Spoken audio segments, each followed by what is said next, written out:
시즈오카에 밤이 찾아왔습니다. 이날 마지막 날이었는데요. 그래서 혼자 한잔하고 싶어서 조용한 이자카야를 찾고 있었어요. 근데 이 길을 걸어가는데 이걸 뭐라 그러죠? 일루미나티? 뭐 아무튼 이뻐서 걷기에 괜찮았어요. 네, 번화가를 지나가다가 야키토리가 200엔부터라는 간판이 있길래 안을 살펴봤는데요. 손님도 한 분밖에 안 계셔서 한적하길래 이곳으로 정했습니다. 오늘은 그냥 혼자 조용하게 마시고 싶었거든요. 그래서 바로 들어가서 제일 구석 자리에 앉았고요. 네, 그리고 여기 메뉴를 살펴봤는데요. 맥주가 한 잔에 770엔이더라고요. 좀 비싸죠? 다른 데보다 가격대가 좀 나가는 편이었고요. 근데 안 시킬 순 없어서 한 잔 먼저 주문을 했어요. 오토시는 닭가슴살에 간장 같은 걸 뿌린 걸 주더라고요. 330엔이었고요. 바로 맥주를 한 잔 시원하게 들이켰습니다. 이날도 아침부터 좀 돌아다녔더니 꽤 지쳐서 맥주가 입에 착착 감기더라고요. 역시 일본의 생맥주는 확실히 좀 풍미가 더 깊다고 해야 될까요? 관리를 잘한 느낌도 나고 그래서 맛있게 먹었습니다. 뭐 오토시는 그냥 조금 차가운 맛이었고 TV에서 제가 좋아하는 노래가 나오더라고요. WXY라는 일본 노래인데 혹시 관심 있으신 분들 한번 들어보세요. 굉장히 좋습니다. 네, 그리고 모듬꼬치를 주문을 했는데요. 가격은 1,400엔이었어요. 5종류가 나오고요. 그리고 같이 주문한 게 요 문어튀김. 이 문어튀김이 맛있다는 리뷰가 있어서 같이 주문을 했습니다. 네, 그래서 바로 나온 꼬치를 한 입 먹어봤는데요. 맛은 평범했습니다. 그냥 꼬치였고요. 왜냐면 여기가 전문점이 아니기 때문에 일반 이자카야에서 나오는 딱 꼬치 정도 맛이 났어요. 대신 타레 소스는 간이 괜찮아서 안주로는 적당했습니다. 이 음식 중에 일본이랑 한국이랑 큰 차이가 나는 것도 있고 차이가 별로 나지 않는 음식이 있다고 저는 생각을 하는데요. 이 야키토리도 그중 하나인 것 같아요. 일단 재료가 닭이잖아요. 닭이기 때문에 재료상의 맛 차이가 크다고 생각은 안 합니다. 그래서 나라에 따라 맛이 크게 다른 게 아니라 가게에 따라 맛이 다르다고 생각을 합니다. 한국에도 맛있는 집이 있고 일본에도 맛있는 집이 있고 뭐 그런 건데요. 이 야키토리를 전문적으로 하는지 그리고 재료를 어떻게 손질하는지 그리고 양념의 맛, 굽는 스킬에 따라서 맛이 결정된다고 생각을 합니다. 그런 면에서 이 가게에는 전문적인 느낌이 들진 않았습니다. 이 모듬으로 시켰는데 같이 나온 닭똥집은 굉장히 질겼어요. 그래서 혹시 여기를 가시게 된다면 닭똥집은 피해서 모듬 말고 따로따로 시키는 걸 추천드리고요. 10月の頃20年、12年、10年ですね。はい。ソダ割りです。ソダ割りで。 네, 제가 12년을 20년으로 잘못 말해서 큰일 날 뻔했습니다. 만약에 이 집에 20년짜리 하이볼이 있었으면은 굉장히 비싼 값을 치를 뻔했는데 다행히 알바생이 알아듣고 수정을 해줬고요.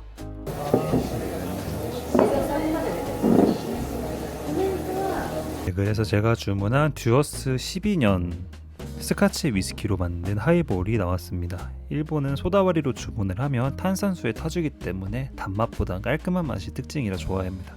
특히나 이렇게 양념 맛이 좀 강한 메뉴랑 먹을 때 훨씬 잘 어울린다고 저는 생각을 하는 편이에요. 그리고 이 문어튀김, 이 문어튀김이 확실히 더 맛있더라고요. 훨씬 더 술안주에 가깝고 약간 이해하기 쉬운 맛으로 설명을 드려보자면 뭐랄까 약간 새우깡 비슷한 맛이 난다고 해야 될까요? 근데 좀 맛있는 새우깡 맛인데 약간 후추 맛이 좀 강하게 나요. 그래서 좀 질리지 않게 먹을 수 있었고 안쪽에는 문어도 별로 안 질겨서 굉장히 맛있게 먹었습니다. 근데 이 닭똥집은 제가 방금 먹은 건데 너무 질겨요. 진짜 절대 드시지 말고 진짜 한참을 씹었거든요. 근데도 안 씹혀가지고 굉장히 고생을 했습니다. 네, 그리고 이렇게 혼자 구석에서 먹고 있었는데 바로 왼쪽 자리에 여성 두 분이 들어오셨어요. 그래서 정말 얘기를 재밌게 하시는데 혹시라도 눈이 마주치면 안 될 것 같아서 절대 왼쪽으로 눈길도 안 주고 먹느라 쉽지 않았습니다. 제가 앞에 카메라를 놓고 먹고 있다 보니까 눈을 마주치면 말을 걸 것 같더라고요. 혹시라도. 그래서 절대 안 보려고 노력을 했고요. 마지막으로 주문한 술은 이 아카부라는 니혼슈를 도쿠리로 주문을 했습니다. 1100엔이었고요. 아카부라는 브랜드가 일본에서는 꽤 유명해요. 저도 한국에서 가끔 마셔본 브랜드고 친구도 추천을 해준 니혼슈인데요. 그냥 과실량이 굉장히 좋은 편이고 좀 달달하고 깔끔한 맛이 특징이었습니다. 무난한 맛이죠. 그래서 다른 안주랑도 먹기도 괜찮았기 때문에 요걸 마지막으로 하나 주문해서 마셨고요. 항상 언제 마셔도 국밥 같은 니온슈입니다. 든든하게 실망시키지 않는 맛이고요. 그리고 마지막으로 이렇게 몇 개 더 주문해서 먹어봤는데 이거는 규수지예요. 이것도 제가 좋아하는 꼬치 중에 하나인데요. 소 힘줄을 졸여가지고 장조림처럼 꼬치에 끼워서 만든 메뉴입니다. 규수지를 일본에서는 조리거나 뭐 오뎅 같은 국물에 푹 삶아서 조리를 하는데요. 그렇게 되면은 원래는 질겼던 이 규수지에서 콜라겐이 다량으로 나오면서 식감이 변하거든요.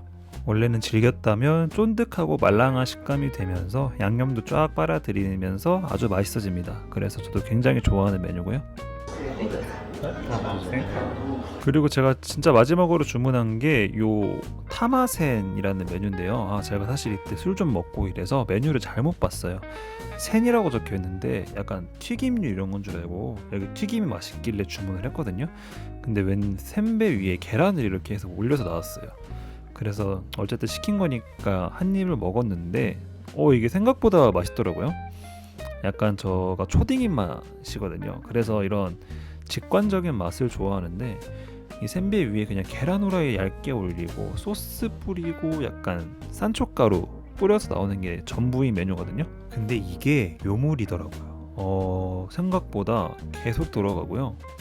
안주로도 굉장히 괜찮고 이제 조금 끝물이 되어갔던 저의 분위기를 다시 한번 더 살려주는 그런 자극적인 느낌도 주면서 생각보다 맛있게 먹었습니다. 별거 아닌 메뉴인데도 이런 맛을 낸다는 게 놀라웠고요.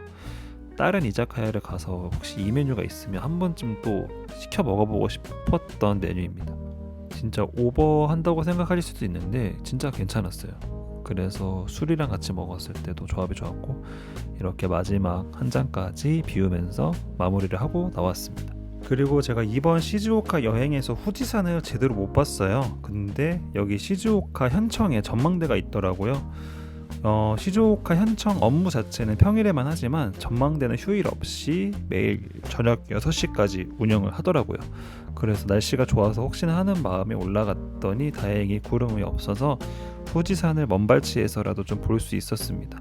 여기는 또 무료고 제가 다른 지역을 가더라도 현청이나 이런 시청 전망대를 많이 올라가 봤는데 여기는 멀리서지만 후지산을 볼 수 있다는 것만으로도 꽤 메리트가 있다고 생각을 합니다. 네, 그래서 한 번씩 가보시길 추천드리고요. 네, 이번 영상은 여기까지고요. 전 다음 영상에서 찾아뵙겠습니다. 구독과 좋아요는 저에게 가장 큰 힘이 됩니다. 감사합니다.